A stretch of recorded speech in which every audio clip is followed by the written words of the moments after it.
El indio Manuel Sicuri, Juan Bosch, narrado por Ronnie Guerrero. Manuel Sicuri, indio aymara, era de corazón ingenuo como un niño, y de no haber sido así no se habrían dado los hechos que le llevaron a la cárcel en La Paz. Pero además, Manuel Sicuri podía seguir las huellas de un hombre hacia las petras vertientes de los Andes, y esa noche hubo luna llena, cosas ambas que contribuyeron al desarrollo de esos hechos. El factor más importante, desde luego, fue que el cholo Jacinto Muñiz tuviera que huir del Perú y entrar en Bolivia por el desagüero, lo cual le llevó a irse corriendo como un animal asustado por el confín del altiplano, obsedido por la visión de un paisaje que le daba la impresión de no avanzar jamás. El cholo Jacinto Muñiz fue perseguido de manera implacable, primero en el Perú, desde más allá del Cusco, y después por los carabineros de Bolivia, que recibían de tarde en tarde noticias de su paso por las desoladas aldeas de la Puna. Jacinto Muñiz no podía liberarse de esa persecución, pues había robado las joyas de una iglesia, y eso no se lo perdonarían ni en el Perú ni en Bolivia. Y para fatalidad suya, era fácil de identificar porque tenía una cicatriz en la frente, desde el pelo hasta el ojo derecho. Cuando llegó a la choza del indio Manuel Sicuri, el cholo Jacinto Muñiz contó que esa era la huella de una caída, lo cual, desde luego, era mentira. Manuel Sicuri cuidaba de un rebaño de ovejas y de 9 llamas. Las ovejas llevaban prendidas en la lana, a medio lomo, cintas de color azul, lo que servía para identificarlas como de su propiedad. Esa medida sobraba porque no era fácil que en aquella zona sus ovejas se mezclaran con otras, ya que no había más semillas a la redonda. Pero era la costumbre de los aymarás del altiplano, y Manuel Sicuri seguía la costumbre. De seguir la costumbre en todo su rigor, sin embargo, quien debía cuidar de los animales era María Sisa, la mujer de Manuel, y además debía sembrar la papa y la quinua y la cañagua, los cereales de la puna, pues el hombre debía irse a trabajar a La Paz o tal vez a las minas. Pero resultaba que no sucedía así, porque Manuel era huérfano de padre y madre y tenía 3 hermanitos, 2 de ellos hembras, y él quería a esos niños con toda la fuerza de su alma. Además, María estaba embarazada. Propiamente, María tenía 7 meses de embarazo. A medida que se extiende hacia el sudoeste, en dirección a las altas cumbres de la cordillera occidental, el altiplano va haciéndose menos fértil. Es una vasta extensión llana como una mesa. El aire transparente y frío es limpio y seco, sin gota de humedad. Cada vez más son escasas las viviendas y cada vez más va acentuándose en la tierra el cambio de color, pues hacia el norte es gris y en ocasiones amarilla y verde, mientras que hacia el sur va tornándose parduzca. El grandioso paisaje es de una impresionante hermosura y de aplanadora soledad. Cuando comienzan las primeras estribaciones de la cordillera hacia el sudoeste, que son sucedidas más tarde por otras eminencias peladas de nevadas cumbres, y después por otras y otras más, comienzan también las enormes arrugas en el lomo de la montaña, sin duda los canales por donde en épocas lejanas corrieron aguas espeñadas. Pero eso es ya cayendo hacia el lado de Chile, y Manuel Sicuri tenía su choza en tierras de Bolivia. El indio podía tender la vista en redondo y durante leguas y leguas no veía vivienda alguna. Su casa estaba hecha de tierra y su propia madre había ayudado a levantarla. No había ventana para que no entrara el viento helado de la cordillera y solo tenía una puerta que daba al este. De noche se quemaba la boñiga de las llamas y hasta de las ovejas, que Manuel iba recogiendo sistemáticamente día tras día, y su fuego era la única luz y el único calor de la vivienda. No había habitación alguna, sino que todo el cuadro encerrado en las paredes de la choza era usado en común. Los 3 niños y el indio Manuel Sicuri y su mujer embarazada dormían juntos, sobre pieles de oveja, en el piso de tierra. En un rincón había un viejo arcón en que se guardaban ropas que habían sido del padre y de la madre de Manuel, cortos calzones de lana y faldas y chales de colores, los zarcillos de oro de María y los trajes de boda de la pareja, alguna loza de desconocido origen y un pequeño sombrerito negro de fieltro que usó María en la peregrinación a Copacabana, a orillas del Titicaca. Encima del arcón se amontonaban las pieles de las ovejas que habían muerto o habían sido sacrificadas el último año. El arcón quedaba en el rincón más lejano de la izquierda, según se entraba, En el primero del mismo lado estaba amontonado el chuño, y entre el chuño y el arcón, la lana que pacientemente iba hilando María Sisa la mayor parte de las veces, mientras se hallaba sentada a la puerta de la choza. Junto a la lana dormían los perros, dos perros flacos, con los costillares a flor de piel, que no tenían función alguna y se pasaban los días recostados o caminando sin rumbo fijo por el altiplano, a veces corriendo tras las ovejas. En el primer rincón de la derecha, con el hierro contra el piso, estaba el hacha. Esa hacha, en realidad, no tenía uso ni nadie en la familia sabía por qué estaba allí. Tal vez el padre de Manuel Sicuri, que vivió hacia el norte, había sido leñador, aunque no era posible saber dónde ya que en la zona no había bosques. Tal vez se la vendió a cambio de una o dos parejas de llamas, algún cholo que pasó por la región.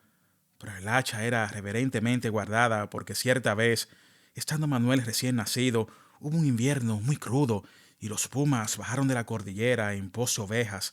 Y en esa ocasión el hacha fue útil, pues con ella mató el padre a un puma que llegó hasta la puerta misma de su choza. Eso había sucedido, desde luego, más hacia el nordeste. Una vez muerto el padre, al mudarse hacia el sur, Manuel Sicuri se llevó el hacha. A menudo Manuel jugaba con ella. Ocurría que en las tardes de buen tiempo él les contaba a los yocayas y a María cómo había sido el combate entre la fiera y su tata. Entonces él mismo hacía el papel de puma y se acercaba rugiendo, en cuatro pies, dando brincos, hasta la misma puerta. Los niños reían alegremente y Manuel también. De pronto él salía corriendo, cogía el hacha y hacía el papel de su padre. Se plantaba en la puerta, daba gritos de cólera, blandía el arma y la dejaba caer sobre el cráneo del animal. A esa altura, Manuel volvía a hacer el papel de puma y caía de lado, rugiendo de impotencia, agitando las manos y simulando que eran garras. Cuando el puma estaba ya muerto, tornaba Manuel a ser el padre, sin perjuicio de que hiciera también de oveja y balara y corriera dando los saltos a los corderos, imitando el miedo de los tímidos animales. Toda la familia reía a carcajadas y Manuel reía más que todos. En realidad, Manuel reía siempre y a toda hora estaba dispuesto a jugar como un niño. Uno de esos atardeceres, cuando la luz de julio en el altiplano era limpia y el aire cortante, los perros comenzaron a ladrar. Ladraban insistentemente, pero no la manera en que lo hacían cuando corrían tras una oveja o cuando, lo que pasaba muy pocas veces, algún cóndor volaba sobre el lugar dejando su sombra en la tierra, sino que sus ladridos eran a la vez de sorpresa y de cólera. Entonces Manuel fue a ver lo que le pasaba. Dio la vuelta a la casa y al corral que quedaba al oeste de la vivienda y era también de tierra. Allá, a la distancia, hacia la caída del sol, se veía avanzar un hombre. Ese hombre era el cholo Jacinto Muñiz. Cuando se acercaba, una hora después, casi al comenzar la noche, Manuel, la mujer y los pequeños se reunieron tras el corral. Por primera vez en mucho tiempo aparecía por allí un ser humano. Evidentemente el hombre hacía grandes esfuerzos para caminar, lo cual comentaban Manuel y su mujer. Los niños callaban, asustados, de haber sido un conocido, o siquiera un indio como ellos, que usara sus ropas y tuviera su aspecto. Manuel hubiera corrido a darle encuentro y tal vez ayudarle, pero era un extraño y nadie sabía que le llevaba a tan desolado sitio a esa hora. Lo mejor sería esperar. Cuando estuvo a 50 pasos, el hombre saludó en Aymará, si bien se notaba que no era su lengua. Manuel se le acercó poco a poco. María espantó a los perros con pedruscos y pudo oír a los dos hombres hablar. Hablaban a distancia, casi a gritos. El forastero explicó que se había perdido y que se sentía muy enfermo. Dijo que tenía sed y hambre y que quería dormir. Su ropa estaba cubierta de polvo y su escasa barba, muy crecida, pidió que le dejaran descansar esa noche, y antes de que su marido respondiera, María dijo, también a gritos, que en la vivienda no había dónde. Aunque hablaba aymara, se apreciaba a simple vista que ese hombre no era de su raza ni tenía nada en común con ellos, pero además su instinto de mujer le decía que había algo siniestro y perverso en ese duro rostro que se acercaba. Ella era muy joven y Manuel no llegaba a los 20 años, y ante el extraño, que tenía figura de hombre maduro, ella sentía que ellos eran unos chocayas, unos niños desamparados. Pero Manuel no era como su mujer. Manuel Sicuri era confiado, de corazón ingenuo, y por otra parte sabía que muchas veces nuestro Señor se disfrazaba de caminante y salía a pedir posada. Eso había ocurrido siempre, desde que Tata Dios había resucitado, y debido a ello era un gran pecado negar hospitalidad a quien la pidiera. En suma, aquella noche el cholo peruano Jacinto Muñiz, prófugo de la justicia en 2 países, durmió sobre pieles de oveja en la choza de Manuel Sicuri. María Sisa se pasó la noche inquieta, sin poder pegar ojo, atenta al menor ruido que proviniera del sitio donde se había echado Jacinto Muñiz. Pero Jacinto Muñiz durmió y lo hizo pesadamente, con los huesos agobiados de cansancio. Había bebido pito e infusión de coca que la propia María le había preparado. Ni siquiera se quitó la chaqueta. Estaba durmiendo todavía cuando Manuel Sicuri salió de la vivienda. Al despertar vio a María Sisa agachada ante una vasija de barro que colgaba de 3 hierros colocados en trípode hacia el último rincón derecho de la casucha. Abajo de la vasija había fuego de boñiga de llamas. María cocinaba chuño con carne seca de carnero.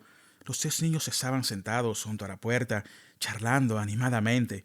María se levantó y se dobló otra vez hacia el fuego, de manera que se le vieron las corvas. Jacinto Muñiz se sentó de golpe y se pasó la mano por la cara. María Sisa se volvió, tropezó con la cicatriz sobre el ojo y sintió miedo. El párpado estaba encogido a mitad del ojo y eso lo hacía formar un ángulo. La parte interior del párpado resaltaba en el ángulo, rojiza, sanguinolenta, y debajo se veía el blanco del ojo, casi hasta donde la órbita se dirigía hacia atrás. Aquello por sí solo impresionaba de manera increíble, pero resultaba además que en medio de ese ojo desnaturalizado había una pupila dura, siniestra, fija y de un brillo perverso. María Sisa se quedó como hechizada. Entonces fue cuando el extraño explicó que se había hecho esa herida al caerse muchos años atrás. María esperó que el hombre se pusiera de pie, se despidiera y siguiera su camino, pero él no lo hizo, sino que se quedó sentado y mirándola con una fijeza que lava la sangre de la mujer en las venas. Ella estaba acostumbrada a los ojos honrados de su marido y a los tímidos y tristes de las ovejas y las llamas, o a los humildes y suplicantes de sus perros.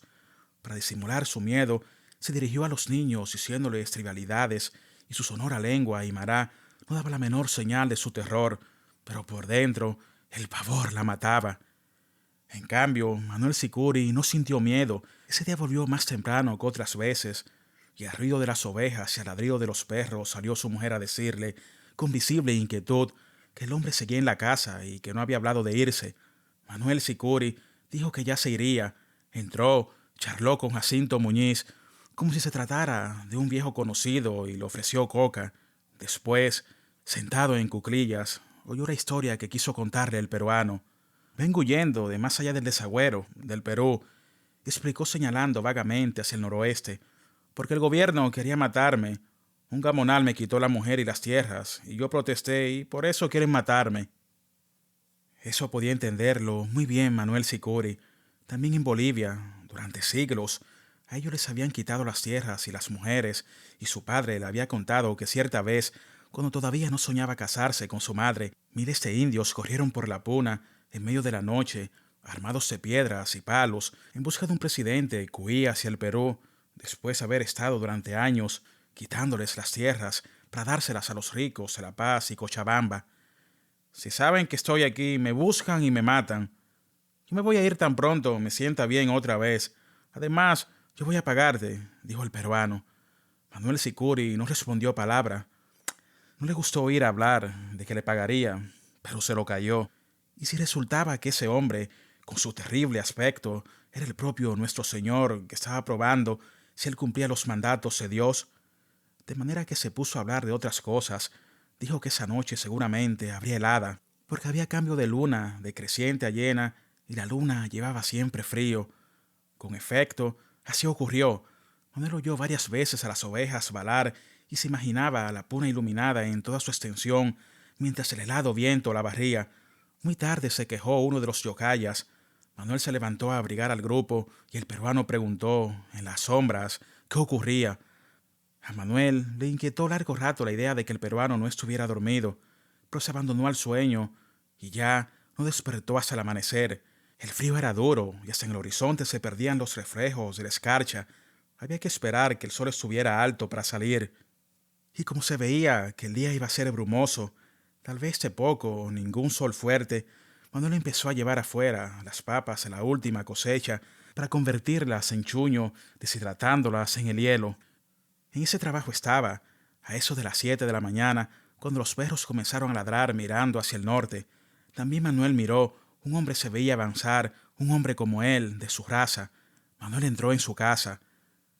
«Viene gente», dijo, dirigiéndose más al cholo peruano que a su mujer. Entonces Manuel Sicuri vio a Jacinto Muñiz perder la cabeza. Su miedo fue súbito.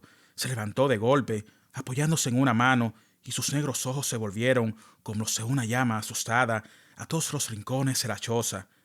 «Tengo que esconderme», dijo. «Tengo que esconderme, porque si me cogen me matan». «Aquí no», respondió calmadamente, pero asombrado, Manuel Sicuri. «Aquí no es Perú». «Sí, yo lo sé, pero es que yo herí al gamonal y parece que murió. Si me cogen me matan». Manuel Sicuri y María Sisa se miraron como interrogándose. A partir de ese momento, María sabía que sus temores eran fundados, y también a ella le dio miedo, tanto miedo como el extraño. Manuel dudó todavía, sin embargo, con indescriptible rapidez, pensó lo que debía hacerse. Corrió hacia el arcón, tiró las pieles de ovejas en tierra y separó el arcón de la pared en forma tal que entre el mueble y el rincón podía caber un hombre. «Ven aquí», dijo. El cholo corrió y de un salto se metió allí. Con toda premura, Manuel fue tirando las pieles sobre él y el arcón. Nadie podía sospechar que allí había un hombre.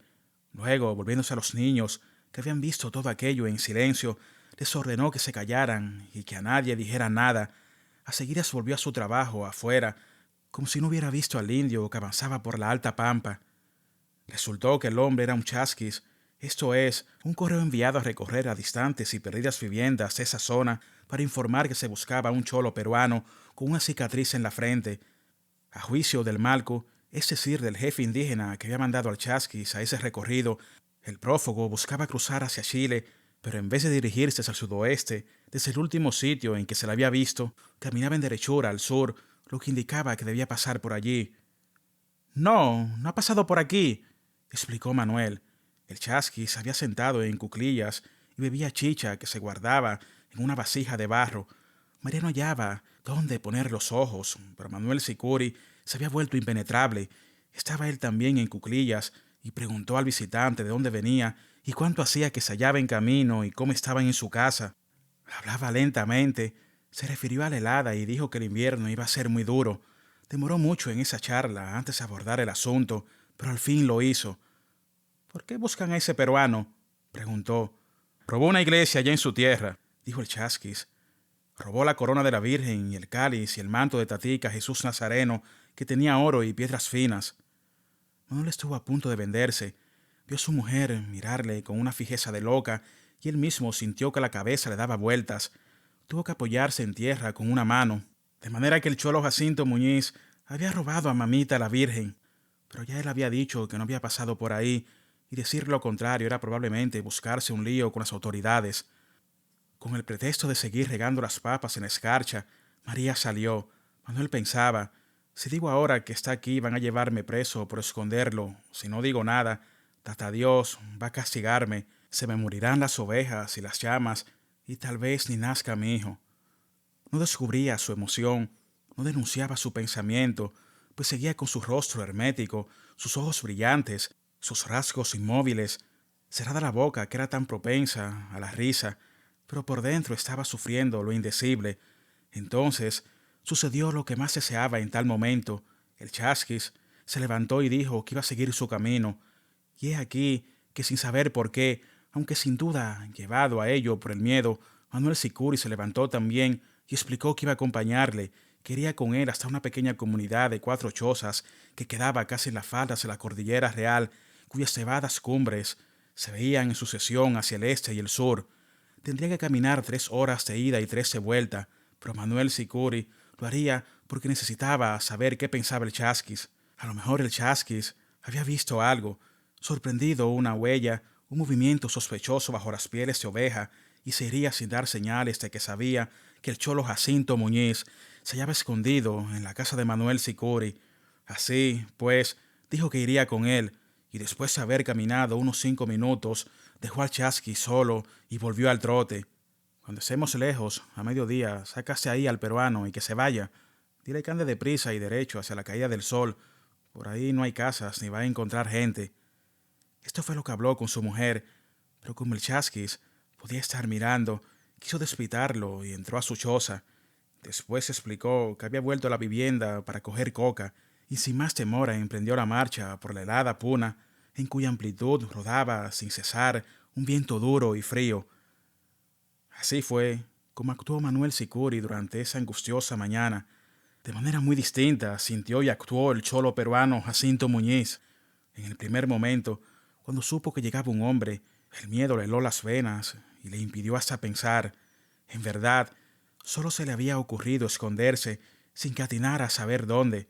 Y cuando Manuel Sicuri eligió el escondite y le llevó allí, él le dejó hacer sin saber claramente lo que estaba ocurriendo. Las pieles le ahogaban, aunque de todas maneras hubiera sentido que se ahogaba aún estando a campo abierto. Él oyó al chasquis llegar y en ese momento su miedo aumentó a extremos indescriptibles. Le oyó hablar de él mismo y entonces empezó a olvidar su terror y a poner toda su vida en sus oídos. ¿Cuánto tiempo transcurrió así, sintiéndose presa de un pavor que casi le hacía temblar? Era algo que él no podía decir, pero es el caso que cuando Manuel Sicuri dijo que no había pasado por allí, sintió que empezaba a entrar en calor y 5 minutos después estaba sereno, otra vez dueño de sí, dispuesto a cometer y a luchar si alguien pretendía acogerle. La conversación entre Manuel y el chasquis debió durar media hora, y antes de que hubiera transcurrido la mitad de ese tiempo, el cholo Jacinto Muñiz se sentía seguro. Muchas palabras se le perdían, puesto que él no hablaba aymara como un indio, sino lo necesario para entenderse con ellos. Y mientras los dos hombres hablaban y él seguía a saltos la charla, comenzó a pensar en otra cosa. Sería más propio decir que comenzó a sentir otra cosa. De súbito, y tal vez como reacción contra su pavor, Jacinto Muñiz recordó a la mujer de Manuel Sicuri tal como la había visto el día anterior, agachada frente al fuego. Ella le daba la espalda y su posición era tal que la ropa se le subía por detrás hasta mostrar las corvas. Jacinto Muñiz había pensado, tiene buenas piernas esa india, idea que le estuvo rondando todo el día y toda la noche, al extremo de que lo que tenía despierto cuando Manuel Sicuri se levantó para abrigar a los niños. Ahí, en su escondite, Jacinto Muñiz veía de nuevo las piernas de la mujer e incontenibles oleadas de calor le subían a la cabeza. Al final ya no tenía más que eso en la mente y en el cuerpo. Pero Jacinto Muñiz no pensaba atacar a la mujer.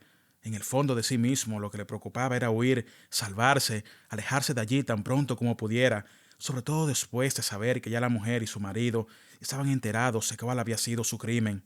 La idea de atacarla le vino más tarde, cuando, a poco de haberse ido Manuel Sicuri con el chasquis, la mujer retiró las pieles que lo cubrían y le dijo que saliera. Ella le explicó que debía irse y por dónde y a qué hora, y cuando él preguntó por Manuel, ella cometió el error de decirle que estaba acompañando al chasquis. Con su repelente ojo de párpado cosido, Jacinto Muñiz miró fijamente a María. María tenía el negro pelo partido al medio y anudado en moños sobre la nuca. Era de piel cobriza, tirando a rojo, de delgadas cejas rectas y de ojos oscuros y almendrados, de altos pómulos, de nariz arqueada, dura pero fina y de gran boca saliente. Era una india aymara como tantas otras, como millares de indias aymarás, bajita y robusta, pero tenía la piel limpia en los brazos y las piernas y era joven. Estaba embarazada. ¿Pero qué le importaba eso a él, un hombre acosado, un hombre en peligro que estaba huyendo hacía casi un mes? Sintiéndose fuera de sí y a punto de perder la razón, Jacinto Muñiz dijo que sí, que se iría, pero que le diera charqui o quinua o cañagua, algo en fin con qué comer en el camino. María Sisa también tenía miedo, como lo había tenido Jacinto Muñiz y como lo había tenido Manuel Sicuri, pero además María sentía asco de ese hombre. Por la Virgen de Copacabana, ese bandido había robado una iglesia y estaba en su casa. Lo que ella quería era que se fuera inmediatamente. No hay charqui, tenemos muy poca quinua y muy poca cañagua, dijo secamente mientras vigilaba los movimientos del cholo. Dame chucho, entonces, pidió él. María quería decirle que no. Tata Dios iba a castigarla si le daba comida a su enemigo, pero tal vez si le negaba el chuño que estaba a la vista en el rincón, el hombre diría que no se iba. Llena de repulsión, se encaminó al rincón y se agachó para recoger el chuño. Para fatalidad suya, los niños estaban afuera, regando papas sobre la escarcha. El ataque fue tan súbito y los hechos se produjeron tan deprisa que María no pudo describirlos más tarde. Cuando se agachaba, el hombre se lanzó sobre ella y la agarró fuertemente por los hombros, forzando estos de tal manera hacia un lado que María cayó de espaldas. Como era una mujer joven y fuerte, se defendió con las piernas, pero al parecer aquello enfureció al peruano o sin duda lo excitó más. María levantó los brazos y no lo dejaba acercarse. No gritó propiamente, porque en ese momento perdió del todo su miedo y se sintió colérica, pero comenzó a decirle al atacante cosas en voz tan alta que los niños corrieron y uno de ellos, el mayor, agarró al hombre por la ropa. Jacinto Muñiz pegó al niño con un codo y lo lanzó a tierra. Había ocurrido que la vasija con la chicha había sido dejada en el suelo, cerca de la puerta, donde la había puesto Manuel Sicuri después de haberle servido al chasquis. El atacante la vio y la tomó en una mano. María quiso evitar el golpe porque pensó, va a matar a mi niñito. Mi niñito era, desde luego, el que llevaba en el vientre, y ese pensamiento la turbó. No tuvo, pues, serenidad bastante para defenderse, y la vasija golpeó sobre su frente, rompiéndose en innúmeros pedazos. María sintió el deslumbramiento del golpe y algo cálido que le corría a los ojos. Debió perder el conocimiento, puesto que a poco comprendió que el peruano estaba violándola, pero su indignación y su asco eran tan grandes que ellos le dieron fuerzas y logró, doblando la quijada del hombre, quitárselo de encima. Entonces se puso en pie de un salto y corrió como despavorida a través de la puna, volviendo el rostro cada 15 segundos para asegurarse de que él no la seguía.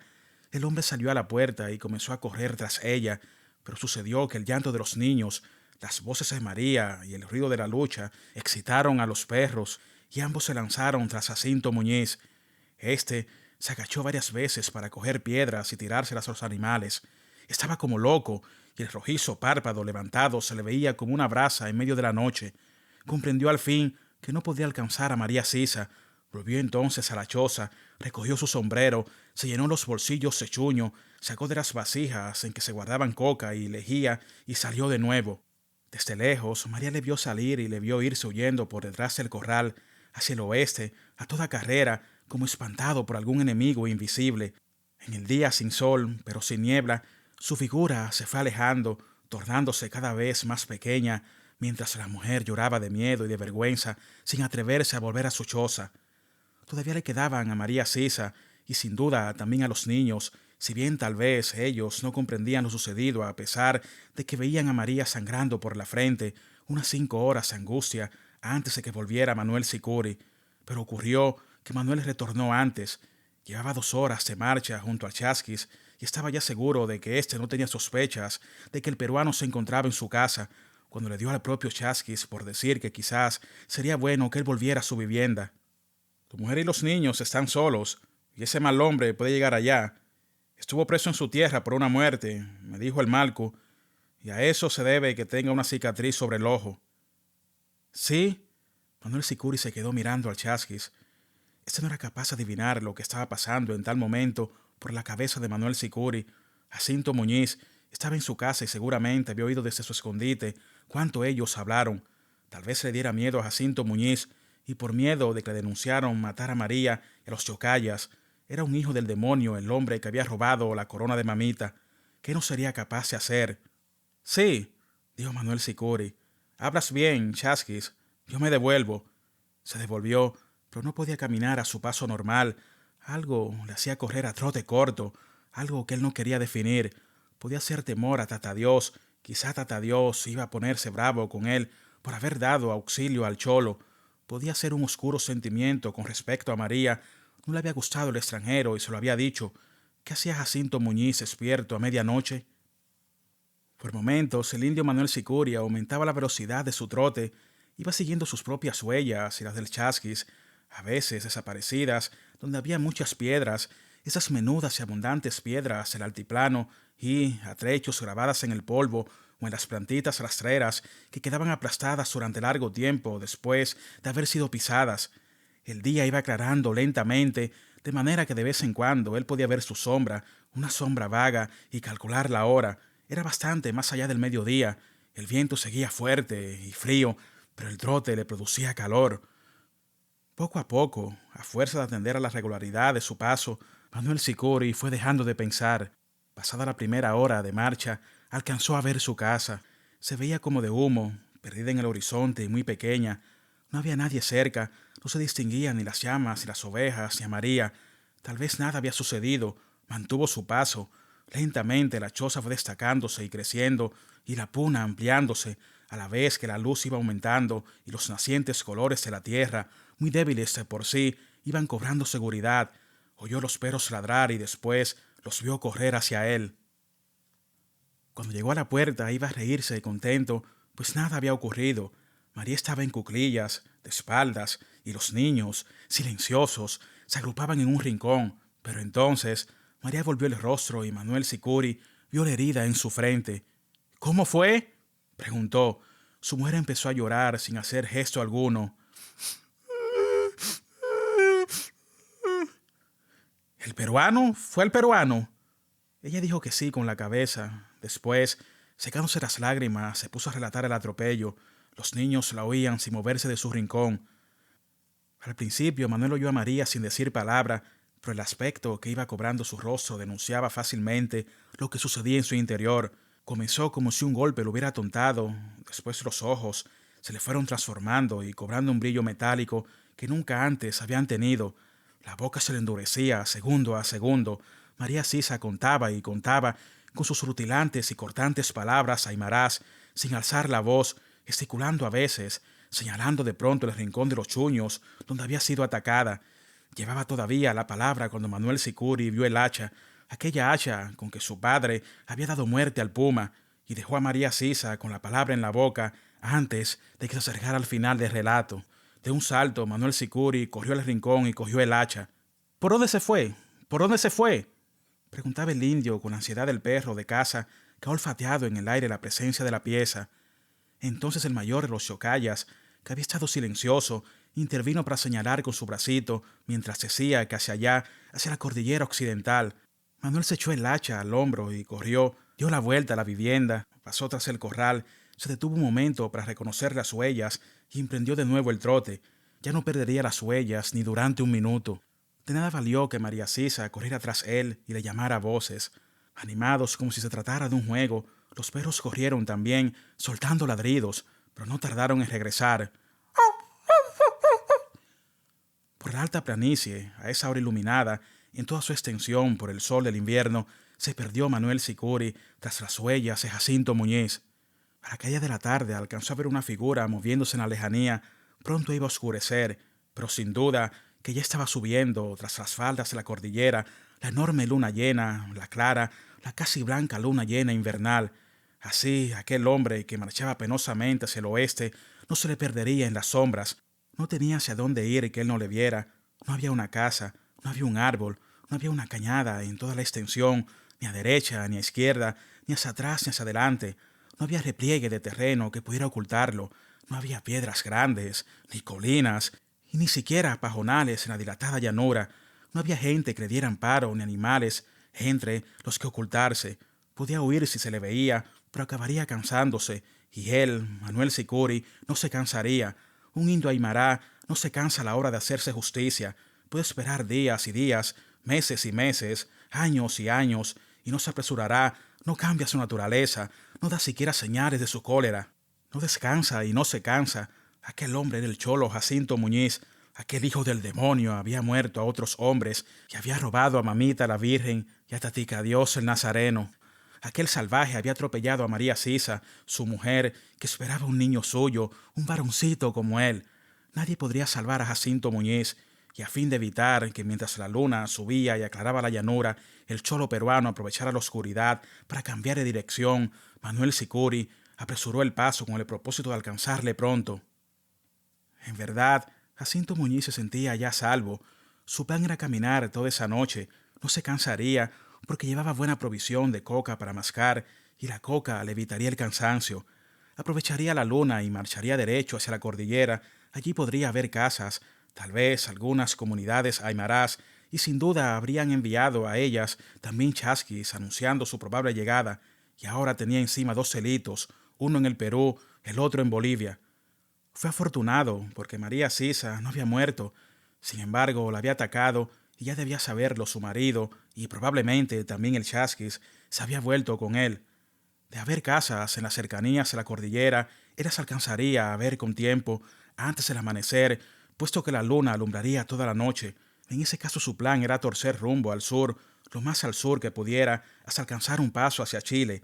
Jacinto Muñiz ignoraba que para bajar a Chile hubiera debido tomar rumbo sudoeste desde el primer momento, y que aún así no era fácil que lograra salir de Bolivia sin ser apresado. No importaba, tenía coca y chuño, luego podía resistir mucho todavía. Tan seguro estaba de su soledad que no volvía a la vista. Tal vez haberla vuelto otro hubiera sido su destino. Oscureció del todo y la luna no salía. Durante media hora Manuel Sicuri trotó derecho hacia el poniente. Sabía que esa era la dirección que llevaba el peruano y que no iba a cambiarla. Se lo decía su instinto, se lo decía el corazón. Arreció el frío, comenzó a arreciar en el momento mismo en que el sol desapareció tras la mole de las montañas, y Manuel Sicuri se dijo que esa noche habría helada otra vez. El frío le quemaba las desnudas piernas, pero él apenas lo sentía. Estaba acostumbrado y, además, esa noche no le afectaría nada. Mientras trotaba, volvía la mirada hacia la cordillera real que le quedaba a la espalda. Sabía que la luna no tardaría en iluminar sus altos picos. Poco a poco, la luna fue mostrando su radiante y dulce faz, fue elevándose como una gran ave de luz, apagando en sus cercanías las oscilantes estrellas que habían comenzado a aparecer. En 10 minutos, más la enorme llanura, la fría, la solitaria puna estaba llena de luz de un confín a otro. Con gran sorpresa, Manuel Sicuri notó que había cortado la mitad, por lo menos, de la distancia entre él y Jacinto Muñiz. Un indio de altiplano, como él podía distinguir al otro claramente, con su traje negro destacándose sobre el fondo de la puna. Entonces, Manuel apresuró su trote, exigió de sus duras piernas mayor velocidad. De rato en rato iba pasándose el hacha del hombro derecho al izquierdo o del izquierdo al derecho. En el mango y en el hierro del hacha destellaba la luna. Manuel Sicuri no habría podido calcular la distancia en términos nuestros, porque no los conocía, pero a eso de las 7:30 entre él y el peruano no había 2 kilómetros de distancia. La solitaria cacería se aproximaba, pues, a su fin. Él lo sentía, él veía allí el final, y sin embargo su corazón no se apresuraba. Iba natural y resueltamente a convertir su resolución en hechos, y eso no le excitaba porque él sabía que así debía suceder y así tenía que suceder. Pero cuando la distancia se acortó más aún, lo cual era posible porque Jacinto Muñiz iba a paso normal, mientras Manuel Sicuri corría al trote, el prófugo oyó las pisadas de su perseguidor, o quizá no las oyó, sino que intuyó el peligro. El caso es que se detuvo y miró hacia atrás. Por el momento no debió ver nada, porque estuvo quieto, sin duda, recorriendo con la vista la llanura durante algunos minutos. Pero al cabo de rato algo columbró, una mancha, de la cual salían brillos, marchaba hacia él. ¿Qué era? ¿Se trataba de alguna llama que pastaba a esa hora en la puna? Él no era práctico, no conocía la vida del altiplano. Podía ser una llama o un hombre, podía ser incluso un animal feroz, un perro perdido o un puma. Lo que se movía avanzaba rápidamente y él lo veía sin distinguirlo, sintió miedo. ¿Quién es? Gritó en castellano y a rato preguntó a voces en aymara quién era. Pero no le contestó nadie. Su voz se perdió, desolada, trágicamente sola, en aquel desierto enorme. La hermosa luz lunar hacía más patética esa voz angustiada. ¿Quién es? ¿Quién es? Gritó de nuevo. Manuel Sicuri avanzaba, avanzaba sin tregua. El monstruo estaba allí, parado, sin moverse. Estaba esperando. Tatica Dios lo tenía esperando, clavado a la tierra. Nadie salvaría a ese animal que había robado a la Virgen y que había atropellado a María Sisa, a su mujer, María Sisa, que iba a tener un niñito suyo, y estaba a 500 metros, tal vez a menos, y Manuel Sicuri, que se sentía seguro de que la presa no se le iría, gritó entonces, sin dejar de correr. «¡Soy yo, Manuel Sicuri! ¡Asesino! ¡Soy yo que vengo a matarte!» Claro, a esa distancia no era posible ver el rostro de Jacinto Muñiz, pero Manuel Sicuri podía adivinar cómo se había descompuesto, pues para que sufriera le había dicho él quién era, para que padeciera sabiendo que le había llegado su hora. Jacinto Muñiz quedó confundido, pensó que lo que llevaba el indio sobre el hombro era un fusil, y en ese caso, ¿de qué le valía echar a correr? Pero vio que el indio seguía en su trote, distinguía ya su figura, un ente casi fantasmal, azul gracias a la luz de la luna, azul y negro, un ser terrible, una especie de demonio seguro de sí, cuyas piernas brillaban, algo indescriptible y sin embargo espantoso, de marcha igual, inexorable, mortal. No, no me mates, hermano, hermanito, no me mates. Jacinto Muñiz dijo esto en español, y a seguida se tiró de rodillas, las manos juntas, temblando, empavorecido. Toda esa noche era pavorosa, toda aquella inmensidad solitaria aterrorizaba, toda la dulce luz de la luna era un espanto. Él mismo oyó su voz como saliendo de otra parte. No me mates, hermanito. Te doy la corona, hermanito. Toma, toma la corona. Así, de rodillas como estaba, y con Manuel Sicuri, ya a 20 metros de distancia, metió la mano en el pecho y sacó de él algo brillante, rutilante. Era la corona de la Virgen, la que había robado. La joya destelló, y cuando Jacinto Muñiz la lanzó fue como un pedazo de luna cayendo, rodando, saltando por la puna. Pero Manuel Sicuri no se detuvo a cogerla. Entonces el peruano se puso de pie y echó a correr, trazando círculos, unas veces hacia el norte y otras hacia el este, yendo ya al sur, ya de nuevo al poniente, ahogándose, loco de terror. Jacinto Muñiz huía, pero he aquí que a medida que huía aumentaba su pavor, su propia sombra moviéndose ante él cuando se dirigía al oeste, le llenaba de espanto. El helado viento, zumbándole en los oídos, contribuía a su miedo. Por encima de ese zumbido oía claramente las regulares y veloces pisadas de Manuel Sicuri, cuyo tremendo silencio era el de una fiera. Hermanito, no me mates, clamaba él, volviendo el rostro sin dejar de correr, más aterrorizado al percatarse de que el indio no llevaba un fusil, sino una hacha. Pero Manuel Sicuri no contestaba, no decía nada, solo le seguía infatigablemente, convertido por las sombras y la luz de luna en un fantasma tenebroso. Jacinto Muñiz tropezó con algunos pedruscos, resbaló y se cayó. Manuel Sicuri se acercó a 10 pasos, tal vez a 8. Jacinto Muñiz logró incorporarse y se lanzó hacia el sur, derecho hacia el sur. Él delante y Manuel Sicuri atrás. Corrieron en línea recta 10 minutos, 15 minutos, 20 minutos. Y cada vez el indio estaba más cerca, cada vez sus pisadas eran más fuertes. La gran llanura esplendía cargada de luz y de silencio. Manuel Sicuri no tenía por qué preocuparse, esto es, no se sentía preocupado. Era una actitud muy aimara la suya, aunque no sea fácil de comprender. El indio Manuel Sicuri iba a hacer justicia, estaba seguro que no tardaría en hacerla. No había, pues, razón para que se excitara. Ese hombre que corría no podría salvarse. Huiría cuanto quisiera, tal vez horas y horas, pero ellos dos estaban solos en la solitaria puna. Y él, Manuel Sicuri, no se cansaría, no tropezaría con los curas de la pampa, no caería, y poco a poco iba acercándose al monstruo, pie a pie, pulgada a pulgada, iba llegando a su meta. Jacinto Muñiz podía seguir huyendo. Eso no encolerizaba a Manuel Sicuri. Lo único que tenía él que hacer era mantener su paso, su trote seguro y constante, y no perder de vista al cholo. El cholo volvió a tropezar y cayó de nuevo. Eso le ocurría porque volvía la cara para ver a su perseguidor. Le sucedía porque había sido perverso y tenía miedo. Manuel Sicuri se le acercó a 3 pasos. De no haber sido él un indio aimara, dueño de sí mismo, le hubiera tirado el hacha y tal vez lo hubiera herido, pero podía también no herirle, y entonces el otro ganaría tiempo mientras él volvía a recoger el arma. No, no había por qué adelantarse. Jacinto Muñiz caería en sus manos. Todavía podía esperar. Es más, podía esperar toda esa noche y todo el día siguiente, y toda una semana, y un mes, y un año, y una vida. Lo que no podía hacer era actuar sin tino y perder su oportunidad. Pero el minuto fatal se acercaba deprisa. Jacinto Muñiz empezaba a sentir que se ahogaba, que perdía fuerzas. ¿Cuánto tiempo llevaba huyendo a locas por el iluminado altiplano? No lo sabía, y sin embargo, a él le parecía una eternidad. Por momentos perdía la vista y toda aquella llanura le resultaba pequeña. Siguiendo círculos, dando vueltas, doblando de improviso, volvía a pasar por donde ya había pasado. Alcanzó a ver algo brillante ante sí y reconoció la corona. Pensó agacharse para cogerla, pero si se agachaba el indio iba a alcanzarle. Gritó entonces: ¡La corona! ¡Mira la corona! ¡Te regalo la corona! Y la señalaba con la mano en un afán ridículo por distraer a Manuel Sicuri. Manuel Sicuri sí la vio. Podía hacer eso, podía distinguir la corona y seguir su carrera con los ojos puestos en ella, sin importarle si era una joya o no, propiamente sin pensar en ella, porque Manuel Sicuri no pensaba en nada, ni siquiera en María.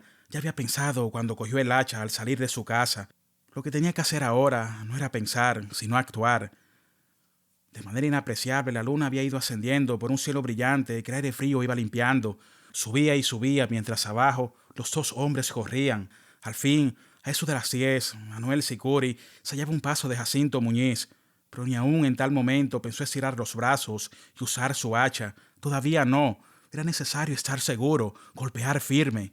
Pero como el momento de actuar se acercaba, se quitó el hacha del hombro y la sujetó por el hierro con la mano izquierda y por el cabo con la derecha. Jacinto Muñiz volvió una vez más la cabeza y en ese instante comprendió que no había salvación para él. Entonces retornó a ser, de súbito, el hombre audaz y duro que había causado muertes y robado una iglesia. Lo pensó con toda rapidez, o quizá ni llegó a pensarlo, porque lo llevaba en la sangre. Se dijo, solo luchar puede salvarme, y de golpe paró en seco y dio media vuelta. Pero Manuel Sicuri había pensado que eso no podía suceder, o tal vez, como Jacinto Muñiz, no lo había pensado, sino que lo llevaba por dentro. Es el caso que cuando el otro se detuvo, él saltó de lado, con un brinco dado a 2 pies, rápido como el de un bailarín. A tiempo que daba ese brinco, blandió el hacha, la revolvió por debajo y la alzó. En tal momento, Jacinto Muñiz se lanzó sobre él, y a la luz de la luna, Manuel Sicuri vio algo que brillaba en su mano. Como un relámpago le cruzó por la cabeza la idea de que se trataba de un cuchillo, y como un relámpago también saltó hacia atrás y dejó caer el hacha. El golpe fue seco, en el hueso del antebrazo, y Jacinto Muñiz cayó sobre su costado derecho, aunque no del todo, sino doblado, casi de rodillas. A seguidas, el peruano avanzó a gatas y con la mano izquierda se agarró al pie derecho de Manuel Sicuri y se sujetó allí con la fuerza de un animal salvaje. Manuel Sicuri temió que iba a caerse y para librarse de ese peligro volvió a blandir el hacha y la dejó caer en el brazo izquierdo del cholo. Lo hizo con tal fuerza que oyó el chasquido del hueso. ¡Asesino!, gritó Jacinto Muñiz levantando la cabeza. Manuel Sicuri le vio esforzarse por ponerse de pie, apoyándose en los codos. Estaba ahí pegado a él, con los brazos inutilizados, y todavía su siniestro ojo resplandecía y en todo su rostro, iluminado por la luna, podían apreciarse el odio y la maldad. Entonces Manuel Sicuri levantó de nuevo el hacha y golpeó. Esta vez lo hizo más seguro de sí, golpeó en el cuello, cerca de la cabeza, inclinando el hacha con el propósito de que por lo menos una punta penetrara algo en el pescuezo del cholo. La cabeza de Jacinto Muñiz se dobló como la de un muñeco y golpeó la tierra. Manuel Sicuri se retiró un poco y se puso a oír la sonora respiración del herido, los débiles gemidos con que iba saliendo poco a poco de la vida, el barbotar de la sangre en su lento fluir. 3 o 4 veces el cuerpo de aquel hombre se agitó de arriba abajo. Al fin extendió los brazos y se quedó quieto, levemente sacudido por los desertores de la muerte. Al cabo de un cuarto de hora, cuando comprendió que no había peligro de que Jacinto se levantara a luchar de nuevo, Manuel Sicuri se sentó cerca de su cabeza y se puso a oír la cada vez más apagada respiración del moribundo. Puesto que iba a morir ya, Manuel Sicuri no volvería a golpearle, pero no se movería de allí mientras no estuviera seguro de que había expirado. La gran puna se dilataba bajo la luna y el viento frío sacudía la ropa del caído, pero Manuel Sicuri no se movía, no se movería sino cuando supiera a ciencia cierta que su justicia estaba hecha. Casi a medianoche el ruido de respiración cesó del todo, el cuerpo se movió ligeramente y sus piernas temblaron. Manuel Sicuri puso su mano sobre la parte del rostro de Jacinto Muñiz, que daba arriba, y advirtió que ese rostro estaba frío como la escarcha. Entonces, a un mismo tiempo, Manuel comenzó a preparar su aculico de coca y ceniza y a pensar en María. En toda esa noche no había pensado en ella. Manuel Sicuri esperó todavía cosa de un cuarto de hora más, al cabo del cual, convencido de que el cholo Jacinto Muñiz jamás volvería a la vida, se levantó, se puso su hacha en el hombro y salió en busca de la corona. Hay que devolvérsela, mamita, pensó, y con la luna ya casi a medio cielo, el indio emprendió el retorno. Su mal estuvo en que no trotó a la vuelta, porque pensaba que llegaría a su casa a la salida del sol. Cuando fue a cruzar la puerta ya eran las 7 y más, y allí estaba acuclillado, tomando pito, el chasquis del día anterior. El chasquis había caminado de noche para aprovechar la luna y arribó a la casa de Manuel Sicuri antes que él. El chasquis vio el hacha ensangrentada y Manuel Sicuri sabía que a un indio aymara de 40 años se le podía engañar una vez, pero no dos. Tuvo que contarlo todo, pues, y al terminar sacó del seno la corona. Hay que llevársela, mamita, dijo. Quiero llevársela yo mismo, yo y María. Pero no pudo llevársela, porque así como él no podía engañar al chasquis, el chasquis no podía engañar a su malco a los carabineros, ni estos al juez. El juez, a causa de que la ley lo ordenaba, dijo que Manuel Sicuri debía ir a la cárcel. En la cárcel de La Paz, un día, Manuel contaba a sus compañeros cómo su padre había muerto un puma a hachazos. Él mismo hacía el papel de puma y después el de su padre, y los indios presos reían a carcajadas. Viéndoles reír, Manuel Sicuri se puso de pronto serio. Ocurrió que en su cabeza estalló una pregunta como de una tormenta estalla un rayo. Una pregunta para la cual él no hallaba respuesta, pues sucedía que su padre había muerto un puma a hachazos y nadie le había dicho nada y todo el mundo halló muy bien que lo hubiera hecho y no lo separaron a causa de ello de su yocaya, de él, Manuel Sicuri, que entonces estaba recién nacido. Con la misma hacha, él había dado muerte a una fiera peor que aquel puma. Y he aquí que el juez lo había hallado mal y lo había separado de su yocaya, tan pequeñito y tan desválido. ¿Por qué, tatica Dios, sucedían cosas así? Pero Manuel Sicuri no hizo la pregunta en voz alta. Se había quedado súbitamente mudo. Se encaminó a una ventana, se sentó allí, junto a las rejas, extrajo de su bolsillo coca y lejía y se puso a preparar su aculico. Sobre los techos de La Paz comenzaba a caer en tal momento una lluvia fina.